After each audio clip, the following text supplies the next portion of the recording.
सकाळ 5टाରେ ଆଲାର୍ମର କଟୁ ଶବ୍ଦ ଉଚ୍ଚ ପାହାଡ଼ିଆ ନୀରବତାକୁ ଭାଙ୍ଗିଦେଲା। ରେ ଥକାଣ ରହିଥିଲା, କିନ୍ତୁ ସାରଚୁର ଦୀପ୍ତିମାନ ଶିଖର ଓ ହିମାଳୟର ସୂର୍ଯ୍ୟୋଦୟର ପ୍ରତିଜ୍ଞା ଆମକୁ ବାହାରକୁ ଟାଣିନେଲା। ସାମାନ ପ୍ରସ୍ତୁତ କରି ଆମେ ଲେହକୁ ବାହାରିଲୁ। ଲଦାଖର ପ୍ରଭାତୀୟ ପବନ ଶୀତଳ ଓ ପତଳା ପ୍ରତ୍ୟେକ ଶ୍ୱାସକୁ ଅମୂଲ୍ୟ କରିଦେଉଥିଲା। ଆମେ ବ୍ୟାଗ୍‌ଗୁଡ଼ିକୁ ଲୋଡ୍ କରି ମନାଲି ଲେହ ରାଜପଥରେ ଦୀର୍ଘ ଯାତ୍ରା ଆରମ୍ଭ କଲୁ।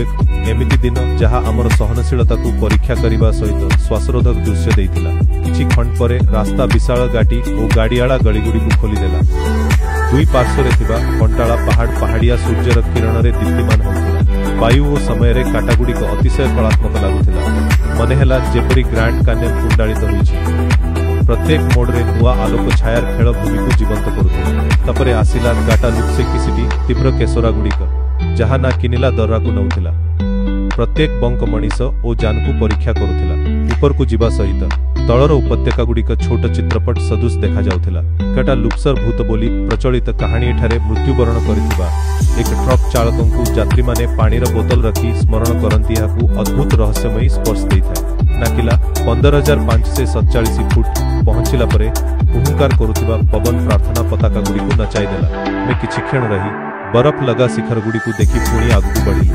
नामिला परे रास्ता बड़ कान्यन ओ तमका होइथिबा जलाशय को पार करिगला, जहाँ उच्च पहाड़िया मरुभूमि रे मृगतृष्णा परी देखा जाउथिला।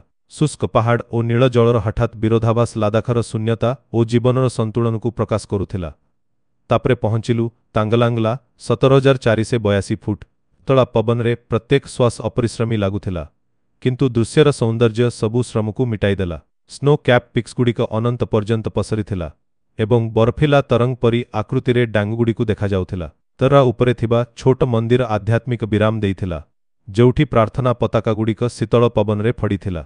रास्ता पाखरे सरल डाली भात और रोटी खाई आमे पुणी लेह को आगु बढ़िलु।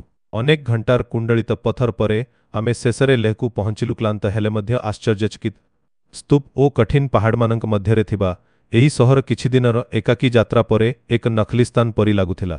मैं शांति स्तूप पाखरे थिबा ओरिएंटाल होटेल रे बसिलु।